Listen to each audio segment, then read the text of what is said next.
Hi everyone, and welcome back to Psychotherapy Education and Training. I'm Dr. Steve Johnson, and today we're diving into a very specific and often misunderstood emotion, anger toward the self, and how Rational Emotive Behavior Therapy, or REBT, offers powerful tools to address and transform it. REBT, developed by Dr. Albert Ellis in the 1950s, is grounded in a simple but profound idea. People are not disturbed by things, but by their views of things. REBT teaches that our emotional distress doesn't come from external events, but from the irrational beliefs we hold about those events. At the heart of REBT is the goal of emotional responsibility, flexible thinking, and ultimately unconditional self-acceptance. Let's consider the ABCDE model of REBT, the core structure Albert Ellis used to help people change. A stands for activating event, which is an event or situation that happens. B stands for beliefs, specifically the beliefs that one holds about the activating event. Some of those beliefs are rational and helpful, but some are irrational and unhelpful. C stands for consequences, the emotions and behaviors that are the outcomes of the beliefs about the activating event. D stands for disputation, which is a structured process of challenging and disputing the irrational or unhelpful beliefs. E stands for effective new beliefs. These are helpful adaptive beliefs that replace the irrational disturbance-producing beliefs. These new beliefs are flexible, reality-based beliefs that lead to healthier emotions and behaviors. We'll use this model to explore how people develop anger at themselves and how to break that cycle. REBT distinguishes two core types of anger: ego-based anger, which arises when someone violates your self-image or standards. It's tied to demands for perfection, approval, or superiority.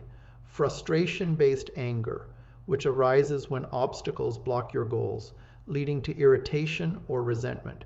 Now, where does anger toward the self fall?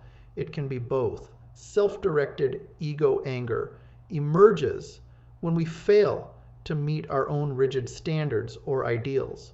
Frustration-based self-anger arises when we fall short of goals and can't tolerate the discomfort of failure.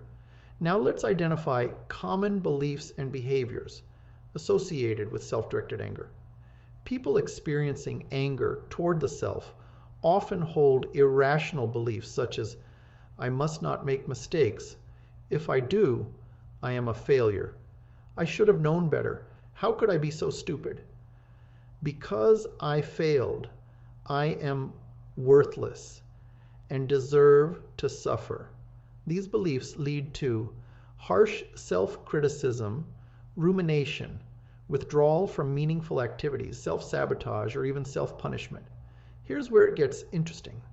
Anger toward the self and guilt both involve the perception that one has violated a deeply held ethical, moral, or personal standard. But in REBT, they differ. Self-anger is hostile and condemning, rooted in global self-downing.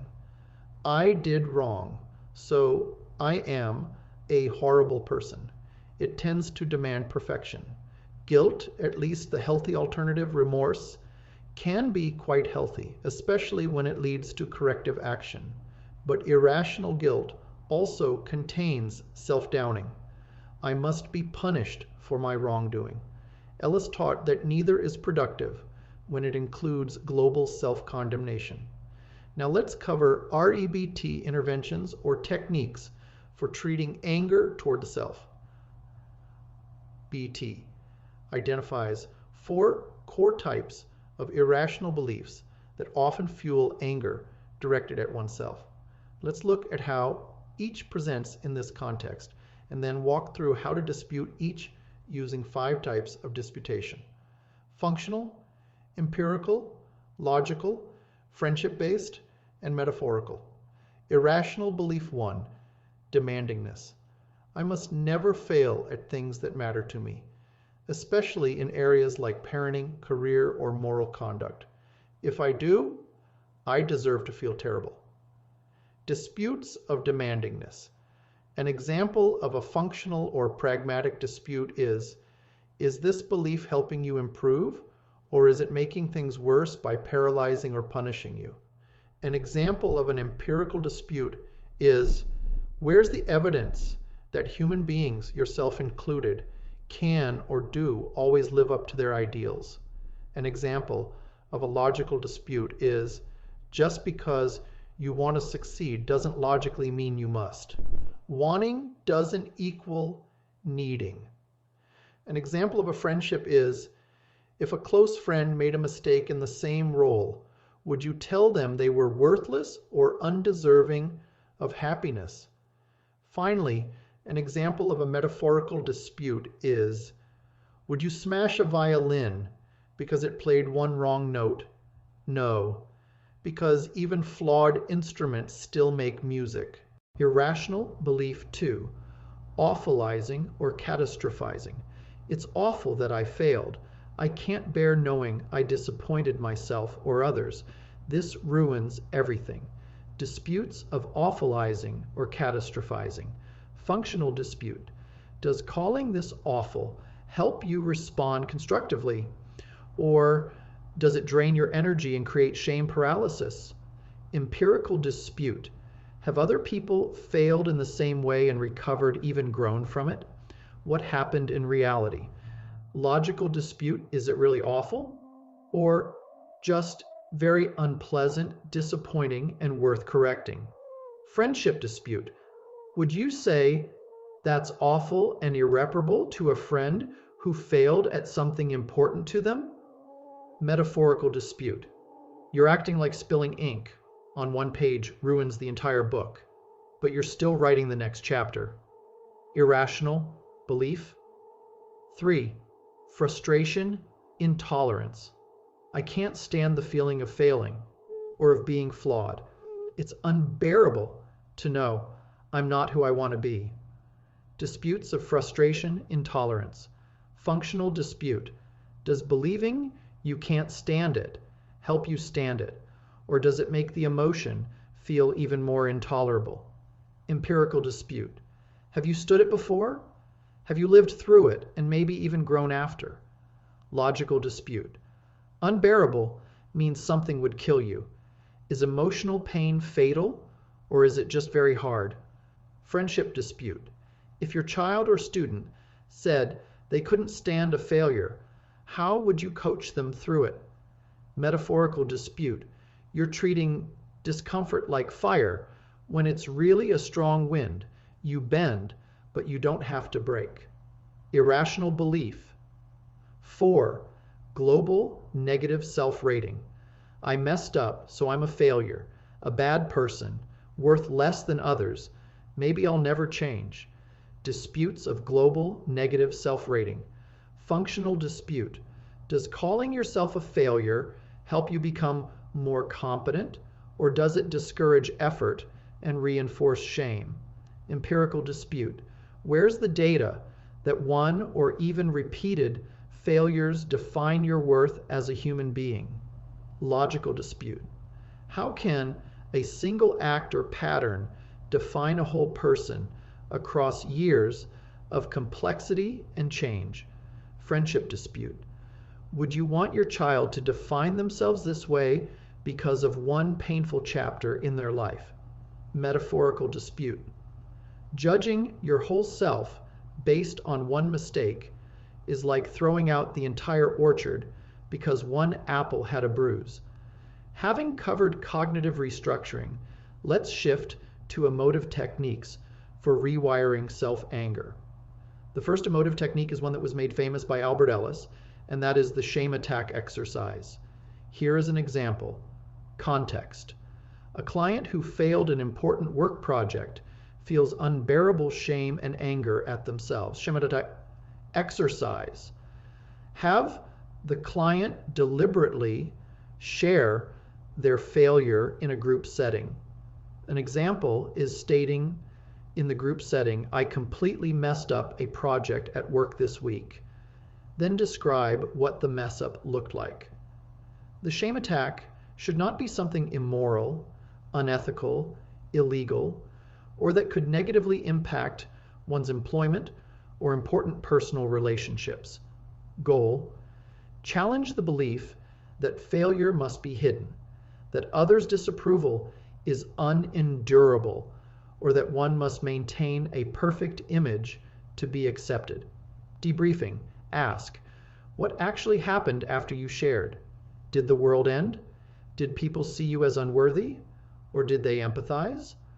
Another REBT emotive intervention is Rational Emotive Imagery. Setup: ask the client to vividly imagine the event that triggered self-anger, seeing the moment of the mistake, feeling the anger toward the self. Phase 1. Let them feel the anger, shame, and inner criticism rise.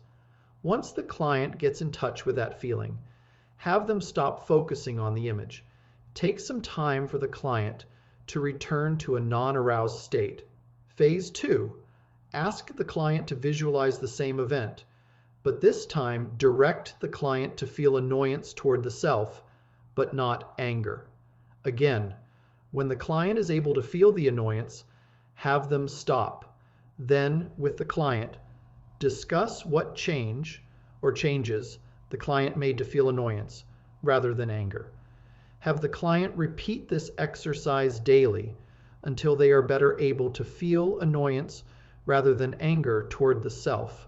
One of the bedrock concepts within REBT is unconditional self-acceptance. REBT distinguishes between evaluating oneself and evaluating one's behavior within a life role.